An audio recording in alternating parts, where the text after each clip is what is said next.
Hey guys, this is my cardboard model USS Jack H Lucas. I made this completely out of cardboard and duct tape while using some toothpicks and paper, and that's literally all I used in the entire construction. And that's my cat, Leia. She likes boxes. Anyways, so this model is fully functional. That means that it floats and shoots and carries missiles that work. All the components I try to bring to life as best as I can. So you'll see here the cannon, it swivels, but it also shoots. And what it shoots are half Q-tips. You just cut a Q-tip in half, and that's what it shoots. And you would basically, this is the more accurate version. You can't really do it one-handed like you can the other cannons, but it's a lot more accurate because instead of just sticking it down in there and then you see that wood there? No, on the older cannons, it would only go up to here. So it would stick your Q-tip in, then pull this back, and then you could fire it one-handed, but it was less accurate than this system. Now, aside from that, it's also got missiles here in the front VLS. I only have one in there, just because they have to be smaller, because that's just the constraint of size. Obviously, there's lots of details on this thing. It looks great. You got the swiveling Bushmaster cannons on there. Back here, you've got your coaxial Sea Whiz. Weirdly hard to make for some reason. I don't know why. Torpedo tubes. These fire the bottle rockets down. You just stick a bottle rocket stick in there and it'll fire it down in the water.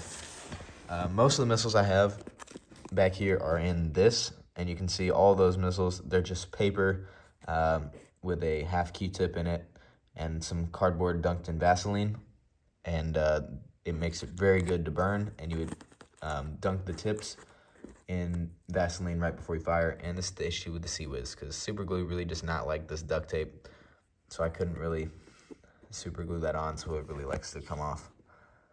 It's unfortunate, right? But that's what it is. Now back here you've got a little helicopter. I did this just off of memory.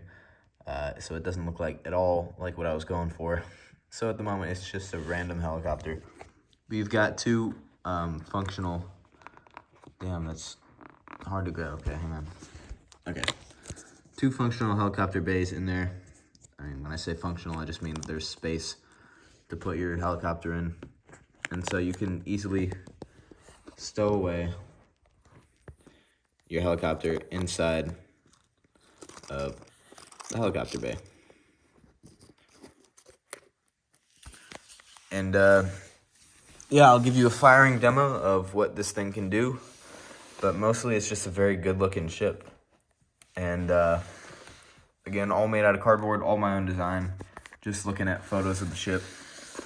And it's really not too hard to make once you get the hang of it. I built this one pretty fast. My record is building a Ticonderoga class cruiser in just one day. But also this has, I think, around 30 yards of duct tape armor, because it is getting shot at by other ships when it goes into battle.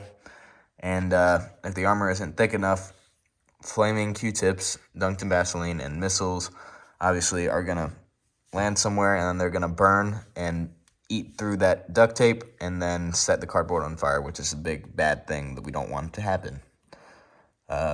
So you might think, why not just avoid cardboard? Well, it's because it's cheap, and also I want these things to be able to sink. It's got to be realistic.